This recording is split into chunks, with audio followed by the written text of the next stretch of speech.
the constitutional authority to utilize that. My hope is that this leadership team in Minnesota will start to work with us to get criminals off the streets. Remember, we are there in surged operations because of the largest fraud scheme in American history. We had people stealing from taxpayers, stealing funds away from the most vulnerable individuals in this country, people who needed mental health services, developmental services, autism, daycare. Instead, individuals came in, much from the Somalian community, and stole dollars from those people who needed it and put it in their own pockets and enriched themselves. Did it right under Governor Walz's nose, and we believe that he didn't just know about it, that he may be complicit in it as well. Thank you,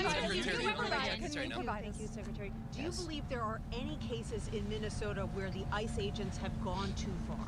Our ICE agents are following the law and running their operations according to training. Last night what we saw was 3 individuals weaponize shovels and brooms and attack an ICE officer that had to defend himself.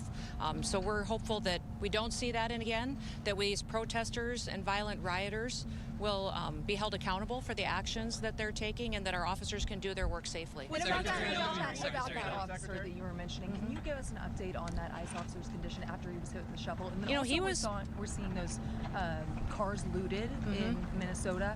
Can you provide an update on what the agency is going to do about that, and if you're concerned with the documents that were taken by those? Well, I believe that those vehicles were FBI vehicles, not our Department of Homeland Security vehicles. So I'm not certain what documents were in there that those criminals may have taken and seen.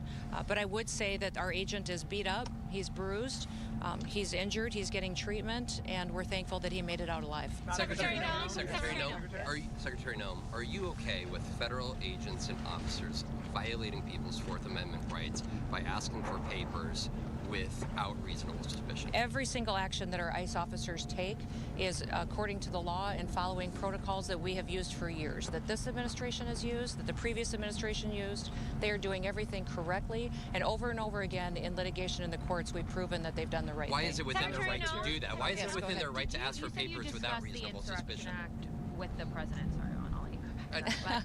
But you said you discussed the Insurrection Act with the president. Did you recommend that? No, we just discussed it, that it was one of the options that he had constitutionally, and we talked about the fact that we're going to continue our operations in Minneapolis and have the resources that we need to get the job done. Do you think he'll likely invoke this? Yes. How many tankers is our Coast Guard tracking that are loose, and are any of them out of the Caribbean that you're tracking worldwide? I can't speak to the specifics of the operation, although we are watching the entire shadow fleet and how they're moving. I'm very proud of our Coast Guard, how they've partnered with the Department of War to do unprecedented actions in bringing these flags under jurisdiction that often, or these ships under jurisdiction that in many instances aren't flagged or they're affiliated with a country moving this unauthorized oil to avoid our sanction policy. Did the president say yes? What's that? When like the video that was posted this morning, do you watch any of those operations? Absolutely, I do. Absolutely, I do. Today? Yes, absolutely, we do. We haven't slept a lot lately between the Coast Guard operations, what they're doing in partnership with the Department of War in dealing with the shadow fleet, what we're also doing as far as operations with law enforcement across the country. The Department of Homeland Security is very busy. Can you respond to yes. Madam Secretary, perhaps to follow up? Why are we seeing Americans being asked on the street to provide proof of citizenship in Minnesota? Is that targeted enforcement, and are you advising Americans to carry proof of citizenship? In every situation, we're doing targeted enforcement. If we are on a target and doing an operation, there may be individuals surrounding that criminal that we may be asking who they are and why they're there and having them validate their identity. That's what we've always done, in asking people who they are so that we know who's in those surroundings, and if they are breaking our federal laws, we will detain them as well until we run that processing. Say what the final straw. I'm going to go right here. Do you think that there needs to be an Insurrection Act invoked? Oh, I think that the president has that opportunity in the future.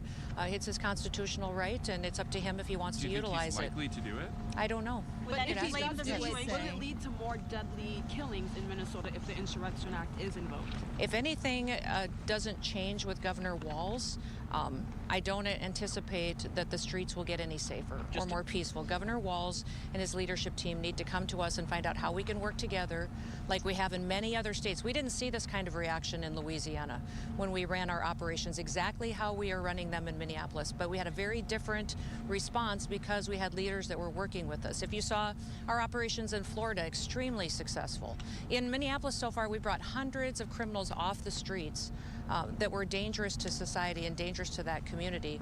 We would wish that Governor Walz could take an example from the governor of Louisiana, the governor of Florida, and work with us to do the right thing for his people. Your officers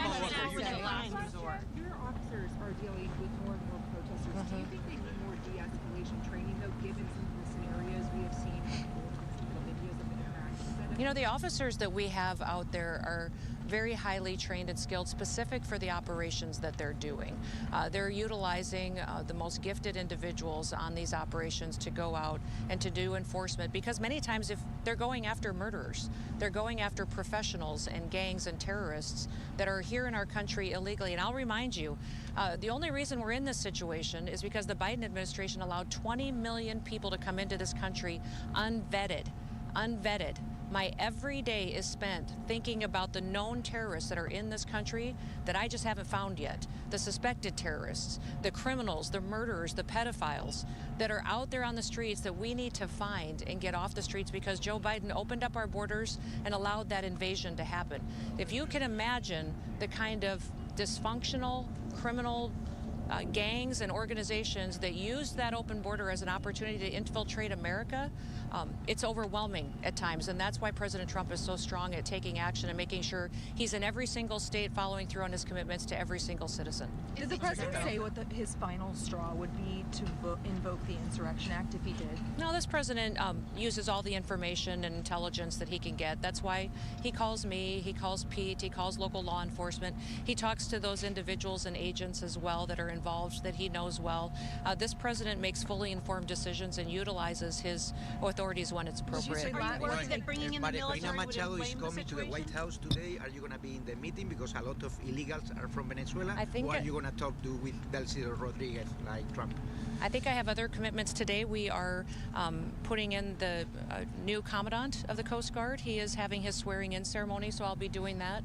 And then I have some meetings with law enforcement. So I will not be in that meeting, but the president will keep me informed.